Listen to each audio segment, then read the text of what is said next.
Incluye dramatizaciones de hechos reales y sus protagonistas. Algunos nombres se cambiaron. Este programa está orientado a público adulto. Contiene imágenes que podrían incomodar a algunos televidentes. Se recomienda discreción. Una pareja de ancianos es brutalmente asesinada en Nueva York. Nadie lo comprende, hasta que una clarividente lo experimenta psíquicamente.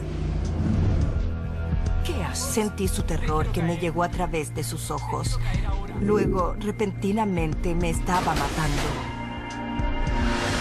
En Ohio, cuando desaparece una joven madre, Jennifer McCready, una clarividente percibe lo que le ha ocurrido y que la víctima supo que iba a morir. Experimentó una violación emocional. Ella supo que iba a morir en sus manos. Cuando las pistas escasean y las respuestas son vagas, los investigadores algunas veces deben recurrir a los clarividentes. Clarividentes. Asesinos conocidos. Colony, Nueva York, un suburbio de la ciudad de Albany.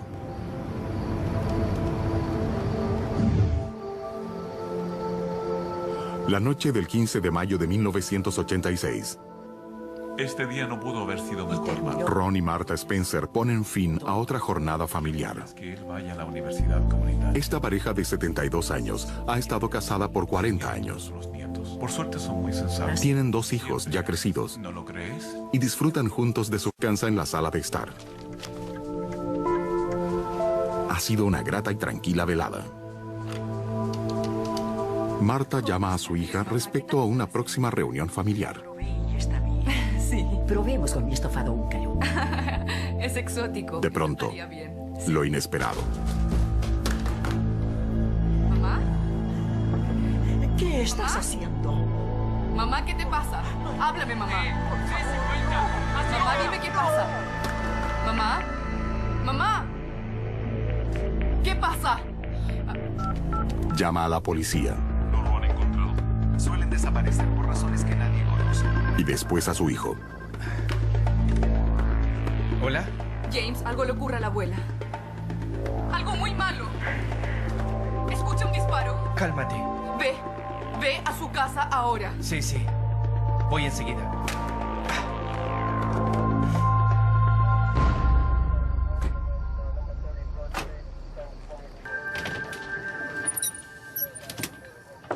La cerradura de la puerta trasera fue forzada.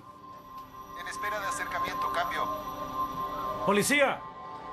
¿Hay alguien en casa? Al interior, una escena inimaginable. 120 código 80, asesinato. Posición para disponibilidad de apoyo. Unidad de investigación requerida en sector J3A. Ron y Martha Spencer yacen muertos, con disparos de pistola.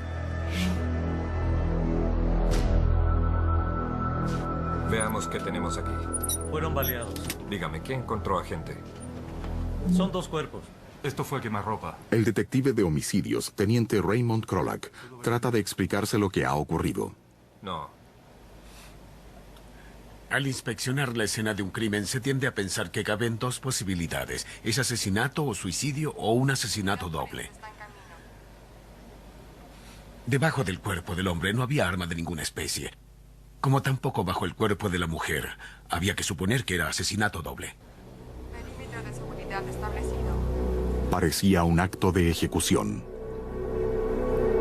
La mujer había recibido el disparo a distancia mínima. Lo mismo en el caso del hombre. Lo único que encontramos fueron 2 cartuchos vacíos de calibre 25.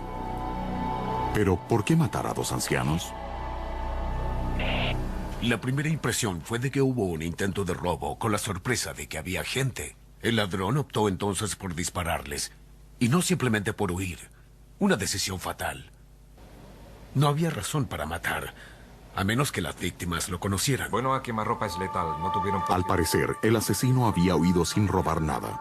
Parecía no faltar nada. No había desorden, al menos en la planta baja. La caja fuerte estaba intacta. Nos estableció que faltara algo, salvo quizás una colección de monedas. Estamos interrogando... Los investigadores esperan que alguien haya visto al criminal. Entrevistamos prácticamente a todos los vecinos, asimismo a una cantidad de amistades y parientes de la pareja. Nadie tenía la menor idea. Nada fuera de lo habitual. Muy frustrante. Me llamó como siempre. La hija de los Spencer está en shock. ¿Nada especial? Hablábamos de la próxima cena familiar. No imagina por qué alguien querría matar a sus padres. Ella temía que hubiera pasado algo malo. Eran la clase de personas que jamás molestaban a otros. Le dijo que pasaba algo extraño. Le repito. De pronto, el nieto James Mariani hace una declaración que inquieta a los investigadores. Esto balística. Oiga, ¿esas son balas calibre 25? Central, unidad forense. Uno de mis detectives había salido con 2 cartuchos vacíos en una bolsa de plástico. No había forma que alguien pudiese identificar el calibre de la munición a esa distancia. Ahora nos retiramos de la escena del... Comprendido, patrulla L10. El nieto estaba sereno, no se había perturbado. Muy calmado. Inmediatamente, se convirtió en sospechoso.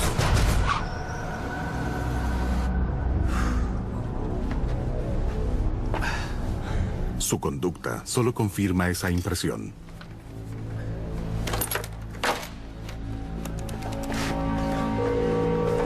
Teniente Ray Krolak. Teniente Krolak, James Mariani. El nieto llamó al otro día exigiendo el testamento. No era una consulta, era una exigencia de él. Le pedí que fuera a verme. Adelante, tome asiento. ¿Qué puedo hacer por usted? Bueno, señor. Quisiera ver el testamento de mi abuelo. Le expliqué que él no figuraba en el testamento. ¿De qué habla? Debe estar bromeando. Tiene que Le mencionar hice en mí. algunas preguntas. ¿Por qué le interesaba tanto? Me respondió que su abuelo le había prometido algún dinero. El hecho es que no iba a recibirlo. Bien, James. ¿Dónde estaba la noche que asesinaron a su abuelo? Estaba en mi casa. No lo han encontrado. Suelen desaparecer por razones que nadie sabe en realidad. Hola. James, algo le ocurre a la abuela. Vamos, ustedes saben eso. El nieto se mostró muy calmado y sereno durante la entrevista. Pasamos unos minutos revisando aspectos. Krolak tiene la impresión de que hay algo que oculta. ¿Se sometería al examen de polígrafo? Claro. Después de un interrogatorio, el operador del polígrafo indica que Mariani dice la verdad cuando afirma no haber disparado a sus abuelos.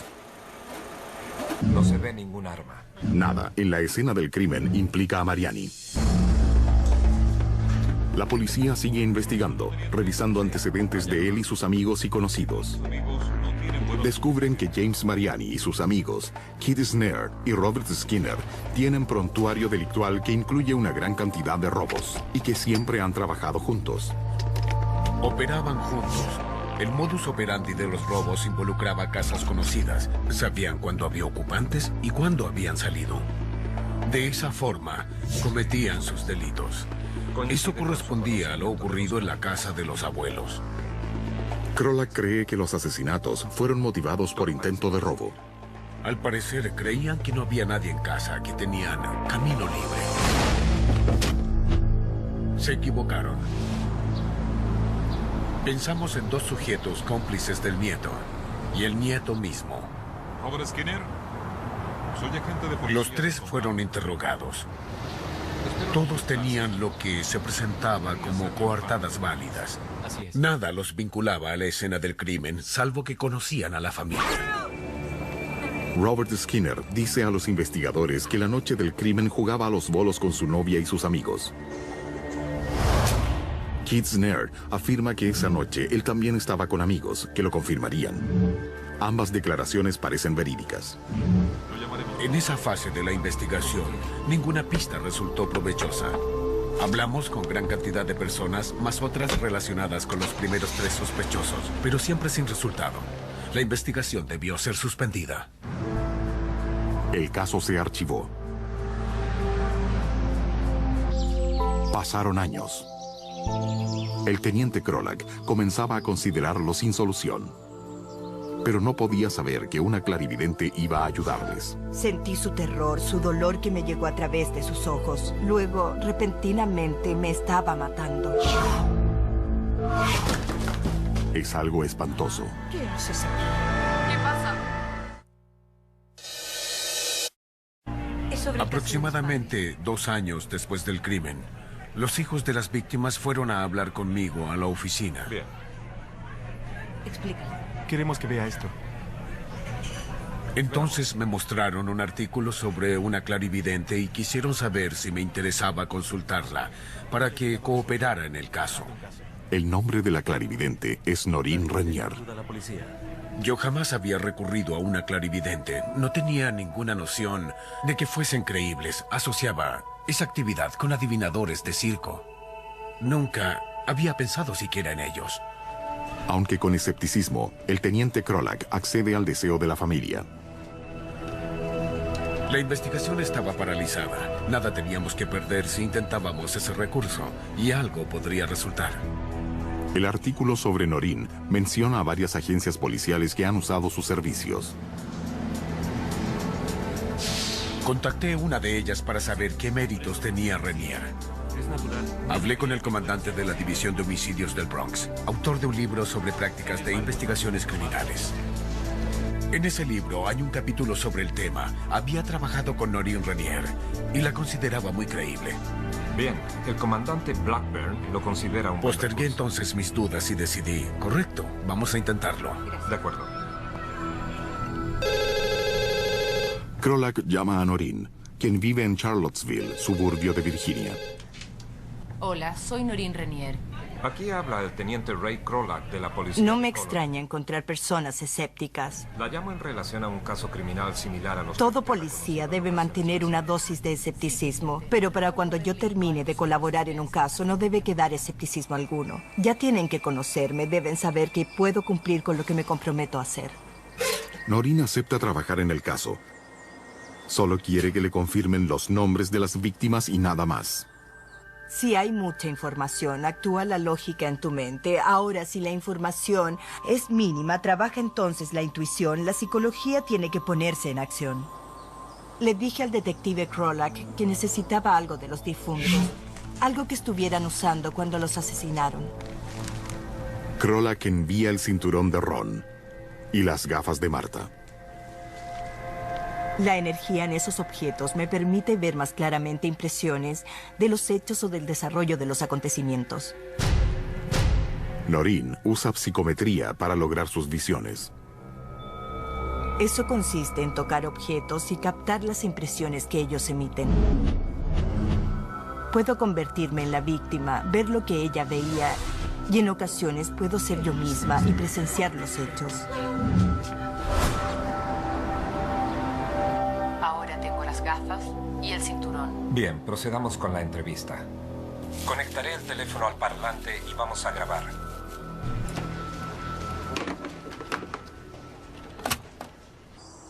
Noreen comienza con Marta. El detective quiso saber qué hacía ella justo en el momento del ataque. Le dije que al parecer hablaba por teléfono. Escuché una voz femenina. ¿Qué tal esa receta?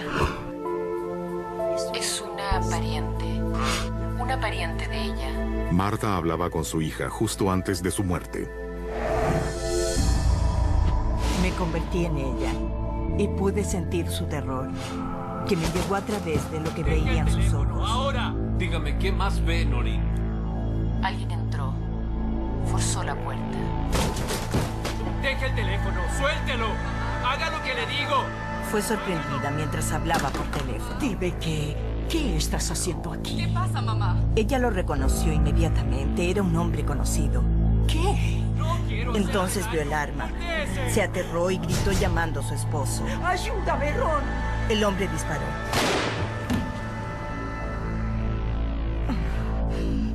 Ella cayó al piso. Estoy sintiendo su dolor. Una sensación quemante, de horror. Es escalofriante oír los últimos momentos de la víctima, porque Noreen pasa a ser la víctima. ¿Tienes el cinturón, Noreen? Sí. Noreen deja de ser Marta y se convierte en Ron. Tómate tu tiempo, no hay prisa.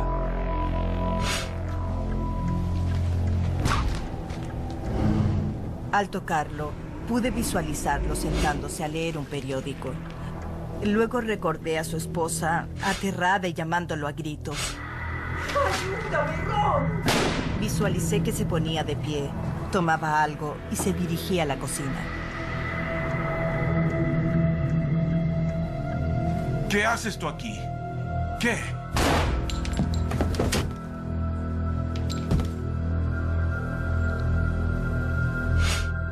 El hombre le disparó en el rostro. Lo lamento. A Noreen se le hace difícil continuar.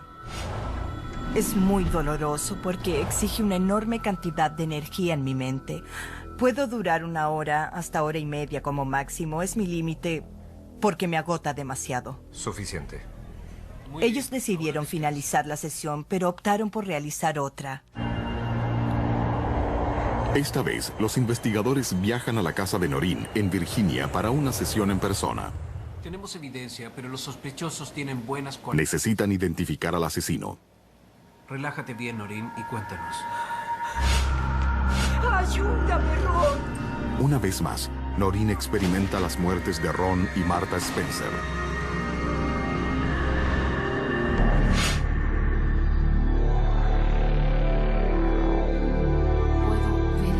Los detectives me presionaron para saber más sobre los asesinos. En la mente de Martha leí que un pariente los había invitado a cenar y el asesino había estado entre ellos. El sujeto tiene casi 30 años. Eso creo. Calculé una estatura de 1,78 m. Había hablado con Ron sobre unas reparaciones en la casa. En la cocina. La policía sabe que el sospechoso Robert Skinner había asistido a una cena familiar y después había ayudado a Ron a poner azulejos en la cocina. Yo iré a ver el auto. Es posible que salgas y veas... Intentan que Noreen les dé el número de matrícula del criminal. Del auto mirando la placa matrícula. Y el teniente Krolak oye algo totalmente inesperado. Cuando volvimos al hotel y escuchamos la grabación, lo más sorprendente fue que cuando nos dictaba el número de la matrícula, se escuchó una voz que dijo, ¡no! Primero una inicial. No sé si es N o I. Grabadora nueva, micrófono nuevo, puertas y ventanas cerradas. No habían otras voces, pero esa surgió claramente. No. I o... A mí me asustó. No sé qué fue, pero está grabada. Creo que esto es suficiente. Sí, tenemos unas fotos que queremos... Noreen hace un último intento para identificar al asesino. Habíamos llevado 10 fotografías, entre las que había 3 de quienes creíamos sospechosos. Dimos las fotos a Noreen para ver si le causaban alguna reacción psíquica. Coloqué las fotos en la mesa boca abajo para que no viese las caras. Ella las revisó tocándolas, cambiándolas de posición. Estas son las 3 caras de los Las di ojos. vuelta. Eran Robert Skinner, Kitzner, el nieto James Mariani. Eran justamente los 3 sospechosos que teníamos. No sé cómo pudo hacer eso. No había nombres. Ella no las vio antes. Quedé muy impresionado. Fue muy fácil. Tenía que sentir o no energía. Solo me tomó unos segundos elegir las 3 fotografías. Esta foto. Noreen identifica específicamente a Robert Skinner como el sujeto armado. Durante el hecho solo vi a uno, pero supe que había otros involucrados en el crimen. Entonces da al teniente Krolak una información que resulta decisiva. Estábamos terminando una sesión con Noreen y nos disponíamos a retirarnos cuando ella comentó algo que sería de gran importancia, un error en la coartada del asesino. Algo no encajaba. Supe que estábamos sobre la pista. Había que profundizar más. Trabajar en torno a esos 3. Revisan la primera fase de la investigación y advierten una sorprendente omisión respecto a la coartada de Skinner. Oye, Jill, no te quedes ahí, ¿quieres? Esa chica nunca fue entrevistada. Y cuando fue interrogada, se descubrió que ella estuvo en el bowling. Pero con amigas y nunca con él. Eso lo hizo más sospechoso aún. Las autoridades convocan a un gran jurado para oficializar las declaraciones de todos. Durante el procedimiento, encuentran al testigo que necesitaban. Soy el teniente Krolak. Los investigadores hablan con un recluso que tiene conocimiento cabal del crimen. Sé exactamente quién mató al señor y la señora Spencer. El informante había sido invitado a participar por los otros sospechosos. Dice que James Mariani, Robert Skinner y Kate Snare proyectaban robar a los Spencer. Yo tengo esta. Pero entonces, Skinner mostró una pistola que usaría si algo salía mal. Calibre pequeño, idiota. Vamos, camina. Él se negó. No quiso ir porque iban a usar un arma. No le interesaba involucrarse y se apartó del grupo. Prestó testimonio ante el jurado y en el juicio fue un testigo clave de la fiscalía. En septiembre de 1992, un jurado determina que James Mariani, Robert Skinner y Kate Snare son culpables con agravantes de asesinato en segundo grado y robo en primer grado. Reciben condenas que van desde 40 años a cadena perpetua. Los asesinatos de Ron y Martha Spencer pudieron haber quedado impunes de no ser por la ayuda de la clarividente Noreen Ranier. Después de 2 años, todo... El teniente Raymond Krolak recurrió a la clarividente con escepticismo. Las sesiones con Noreen abrieron mis ojos y me transformaron en creyente. Todo lo que nos dijo fue correctamente verificado. ¿Por qué no usar clarividentes? ¿Qué hay de malo? Yo diría a los escépticos, no digan que no creen hasta intentarlo. Y ver si les sirve o no. Posterguen el prejuicio. Belpre. Un pueblo histórico de 7,000 habitantes junto al río Ohio. Un lugar ideal para familias tradicionales. Habrá reuniones. El agente patrullero Jack McCready y su esposa Jennifer, enfermera titulada, formaron su hogar en Belpre con 2 hijos pequeños. Los padres de Jennifer, Tom y Janet Barrett, viven también en el pueblo y todos se reúnen cada vez que pueden hacerlo. Es el mejor, Jen. Venían con frecuencia, generalmente para comer porque él debía ir a trabajar. Desde las 3 hasta la medianoche, él siempre se marchaba y ella se quedaba o iba a atender a sus niños. Gracias por el almuerzo. Era una vida tranquila, sencilla, hasta el 19 de septiembre de 1996. Esa mañana, la central de despacho policial recibe una llamada. Jack, ¿cómo estás? Acabo de hablar con el jefe. Jack McCready informa que su esposa ha desaparecido. No la encuentro. Dice que gran parte de su ropa y su camioneta no están. No dejó mensaje ni nada parecido. La despachadora Moni Tanner comenta. Me preocupa mucho porque encontré su anillo de bodas. Su anillo estaba en la cocina. No se había presentado a trabajar y él quería denunciar el caso de desaparición. Despaché a un agente a su casa para el informe preliminar. Tenía mis sospechas, pero no... Jack cree que Jennifer huyó con otro hombre, de modo que quizás no deba hacer la denuncia después de todo. Creo que eso es lo importante. Pero siguiendo el procedimiento, el agente anota la información para que actúen los investigadores. Lo lamento mucho, Jack. No pierdas la esperanza. Esa tarde, en la clínica veterinaria de los Barrett, Janet y Tom cumplen con el trabajo de un día como tantos otros. Tengo que hablar con... Pero nada tiene de normal. Jack vino a la consulta a eso de las 3 y nos dijo, ella se fue. Así de simple. Luego dijo, no puedo encontrarla. Se llevó una gran cantidad de dinero y ropa y se fue. Sabíamos que no tenía mucho dinero y que ella jamás se habría ido abandonando a sus 2 hijos. Sospechamos enseguida que algo andaba mal. Sí, tal como te... Janet había hablado con Jennifer la noche anterior. Me llamaba todos los días para decirme buenas noches. Bien, mamá. ¿Me voy? Y esa noche hablé con ella. Adiós. Más o menos a las 9. Buenas noches. Fue la última vez que hablé con ella. Los Barrett no creen que Jennifer se haya escapado. Hicimos unos volantes, llamamos a las líneas aéreas y a todos los que pensamos que podrían saber algo sobre su desaparición.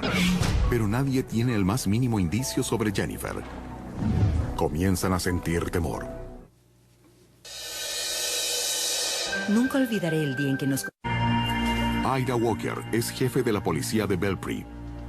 Teníamos que determinar posibles disputas o problemas familiares o si había circunstancias que hubiesen causado la huida de Jennifer por voluntad propia o por alguna razón desconocida. La he buscado en todas partes. El patrullero Jack McCready acude a la estación para hablar con un detective. La policía, claro.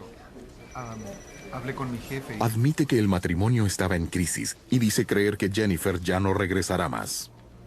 Eso no es ser muy Yo trabajo hasta tarde. Su seguridad sorprende al sargento detective Dave Garvey. Bueno, si se fue con alguien, tarde o temprano tendría que volver. Quizás por la propiedad de la casa, parte de sus ahorros, llevarse a sus niños o para visitarlos. Él me estaba diciendo, no regresará ya. Y los niños son míos. Me pareció que todo eso era extraño. Demasiado extraño. ¿Observaste algo inusual? Además, el relato de Jack parece ensayado. En su declaración de los hechos iba A, B, C, D, E, F, G hasta el final. ¿En qué momento te diste cuenta que te había abandonado?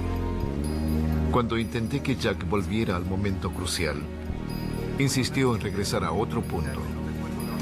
Generalmente, si una persona inventa algo y lo ha ensayado una y otra vez, le resulta difícil regresar al principio. Me refiero a Jack le costaba mucho.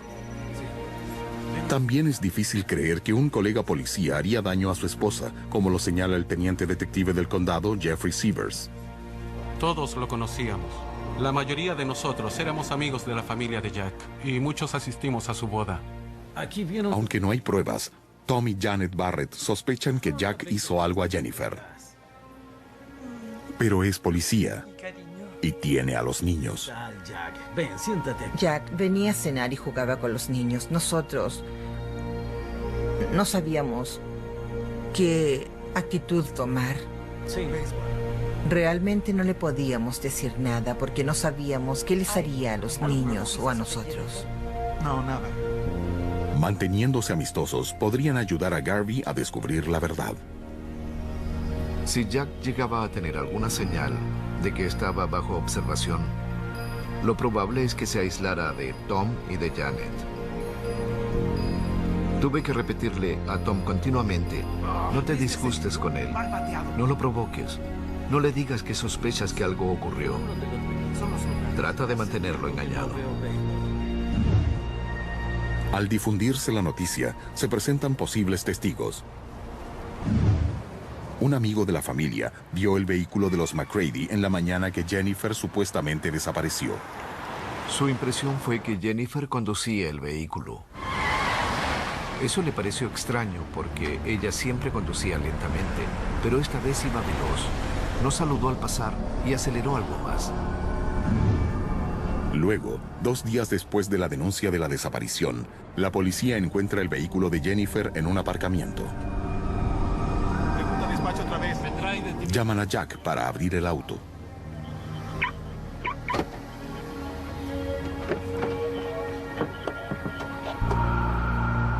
El interior del vehículo no contenía indicios de lo que hubiese ocurrido, sobre todo porque nada indicaba algún rastro de Jennifer. Nada sugería que estuviese viva, como tampoco que podría haber muerto. Ya que no había evidencias, la policía deja que Jack se lleve el vehículo a casa. Tiene una teoría de por qué estaba aparcado ahí. Según nos dijo, ella había ido hasta allá para juntarse con alguien y luego se había marchado con esa persona. Nosotros no le creímos. Sabíamos que no podía ser. Pasada una semana, Jack solicita el divorcio alegando abandono. Pasan los días sin noticia alguna de Jennifer y sin pistas para investigar. Entonces, la despachadora policial Moni Tanner recuerda a una clarividente que había conocido en Pittsburgh, llamada Georgia Rudolph. Me pareció interesante ver si yo podía servir en algo. Pensé, voy a intentarlo, y no dudé en llamarla. Hola. Hola, Moni. Ella me informó que había una persona desaparecida en su pueblo y que se llamaba Jennifer. Es todo lo que Georgia necesita escuchar. Ella ya conoce el resto. Me sentí enferma.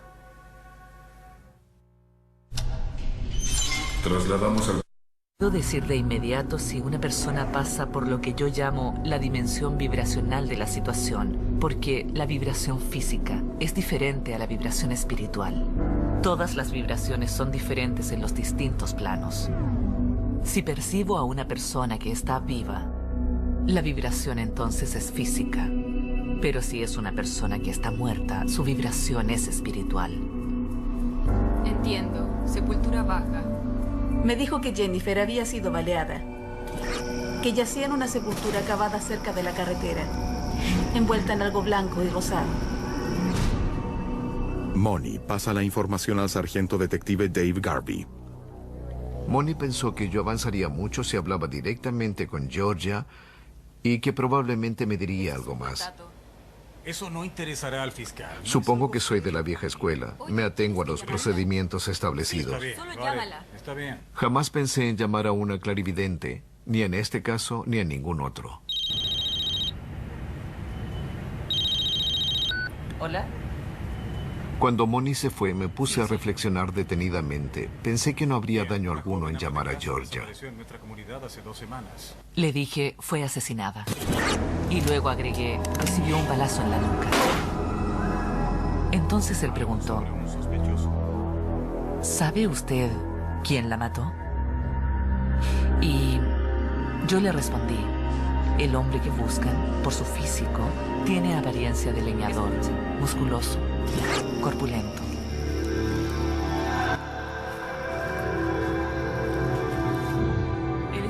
Georgia me había comentado en una oportunidad que presentía que el autor del crimen bien podría llamarse Jack. Le dije, este hombre se gana la vida al volante de un vehículo. Él preguntó, ¿quizás un camionero? Le dije, no. Él insistió, ¿vendedor viajero? Y yo le dije, no.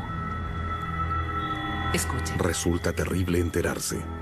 Le pregunté al sargento, ¿está seguro que quiere saberlo? Él respondió, sí. Le dije, es un policía. Y él exclamó, bingo. ¿Puede resumir todo lo La visión de Georgia coincide con las sospechas de Garvey. Georgia, conectaré el parlante para que nuestro jefe pueda oírte. ¿Está bien? Gracias. Bien, Georgia, adelante. ¿Qué es lo que tienes? Garvey y el jefe Ira Walker la ponen a prueba preguntando dónde está el cadáver.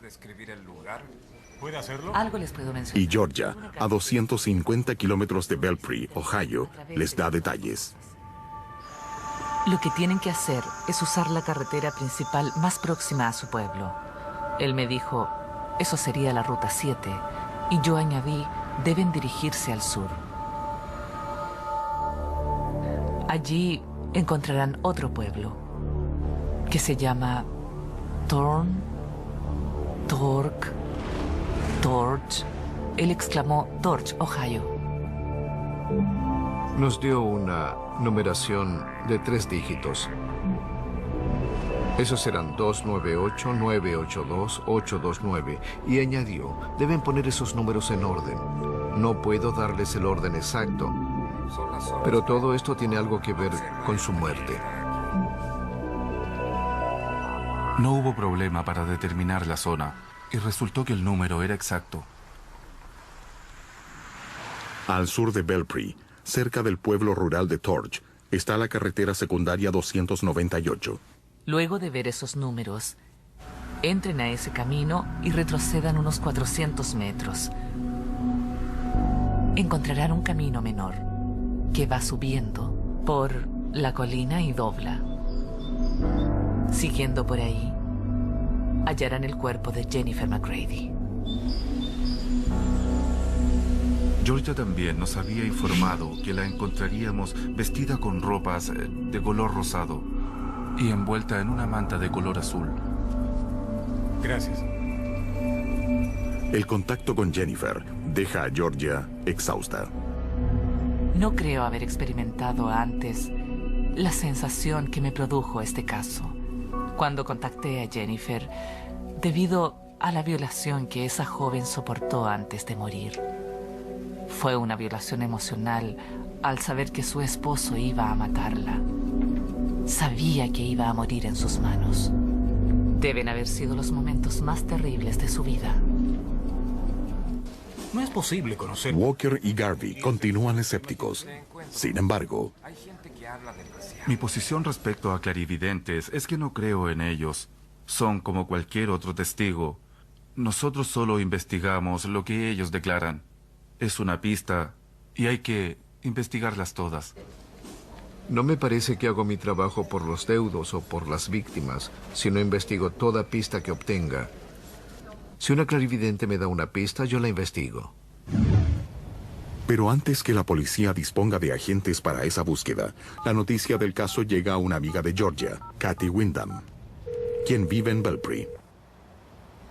¿Qué tal, Georgia? Cuando Kathy llama, Georgia le menciona su visualización. Estaba preguntando si sabías algo de la mujer desaparecida. Esto es muy extraño. Kathy me dijo, iré a buscar ese lugar.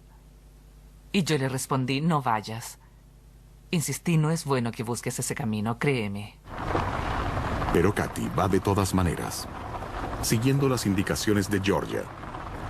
Al sur de Belpre, hacia Torch, entrando a la ruta 298 y a un largo camino de grava donde se encuentra una curva. Cuando está por hacer el último giro, lo ve. El patrullero de caminos Jack McCready.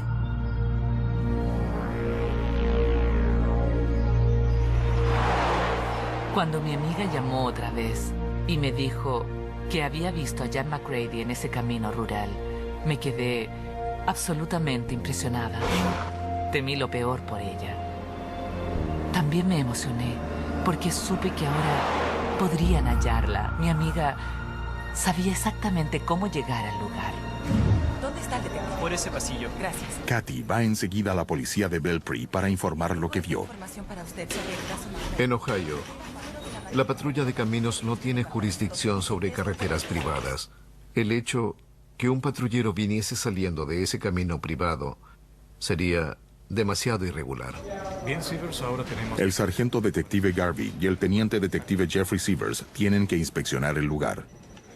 Pero deben asegurarse que McCready no regrese allí en otra visita. Viene con el supervisor de Mariana Post. Sí, no hay problema. Llaman al supervisor de McCready. Está bien. Y le piden un favor. Sí, puedo retenerlo. Muy bien. El comandante de asignaciones pudo mantener a Jack McCready fuera de la zona, enviándolo a patrullar a otra locación. Garvey, Walker y Sievers van a la zona visualizada por Georgia y descubierta por Kathy. Encontramos huellas de una excavación reciente.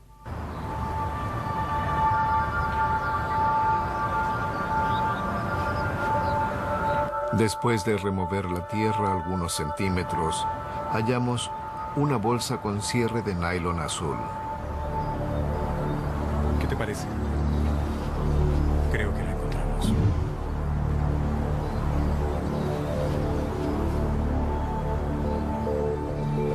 Sacamos la bolsa de la sepultura.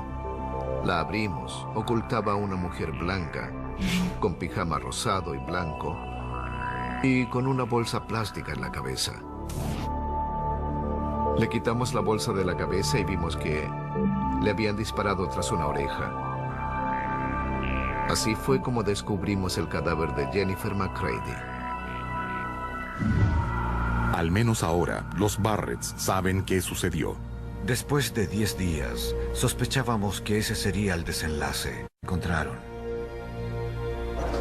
Esos días fueron muy duros, porque sabíamos que estábamos investigando a un amigo en el departamento. Por aquí, Jack, vamos. Tengo detectives que fueron muy buenos amigos de Jack y Jennifer. Esto sería difícil. Han encontrado a Jennifer. Ahora necesitan la evidencia para encerrar al asesino. Pero el sospechoso sabe mucho sobre evidencias.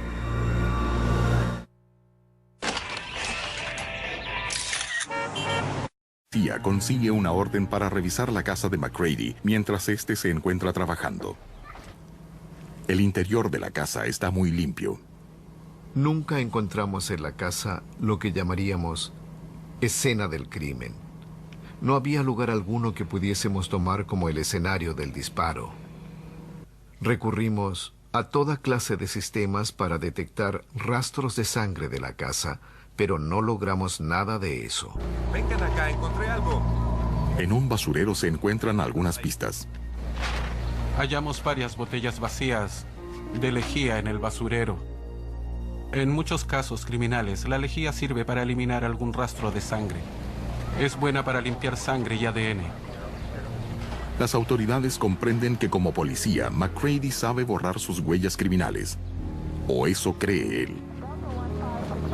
Descubren un techo falso en el garage y un bolso oculto que contiene la licencia de conducir de Jennifer y que Jack había dicho que ella llevaba consigo. Allí una 38. También encuentran un Magnum 357. Mira cómo está. El interior del cañón había sido limado para borrar todas las huellas de bala. También encontramos virutas metálicas dentro de la bolsa de una aspiradora en la casa de Jack. Esa viruta es del cañón. McCready sabía que un arma alterada así no serviría de nada en pruebas balísticas. Ponlas ahí, vamos a fotografiar todo. En el galpón, zapatos enlodados y herramientas. Nada inusual, salvo en este caso. Notamos que el color del barro no correspondía al de la tierra en torno a la casa, de modo que lo probable es que se hubiese adherido los zapatos en otro lugar. Teníamos muestras de tierra de la sepultura, la comparamos con las de los zapatos y eran del mismo tipo y color. En menos de 2 semanas después de denunciar la desaparición, Jack McCready es arrestado por el asesinato de su esposa Jennifer. Se acabó, Jack. Encontramos el cuerpo. Esperamos unos segundos. Entonces aguardamos que Jack preguntara dónde, pero él nunca lo hizo, tal vez porque presintió que ya no tenía objeto. Tampoco preguntó cómo la mataron ni por qué la mataron. Fue como una admisión de culpabilidad. Oye, ¿quieres hablar con la abuela? Toma. Aunque hay sentimientos de pesar ante la muerte de una persona,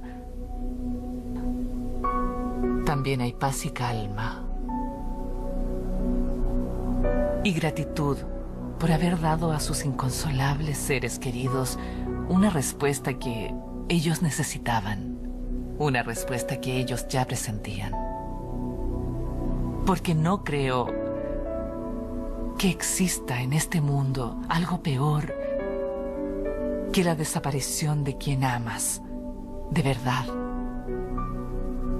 para jamás saber qué pudo sucederle. Por eso hago lo que hago. Nunca existió razón para creer en clarividentes. Yo pensaba que eran personas que inventaban cosas, que muchos aceptaban cuando encontraban apropiada la respuesta. Pero estoy convencida que les dijo dónde encontrar el cuerpo de Jennifer.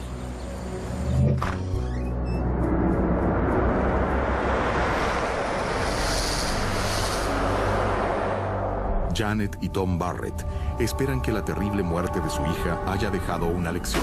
El que tenga conflictos en su matrimonio es mejor que haga algo.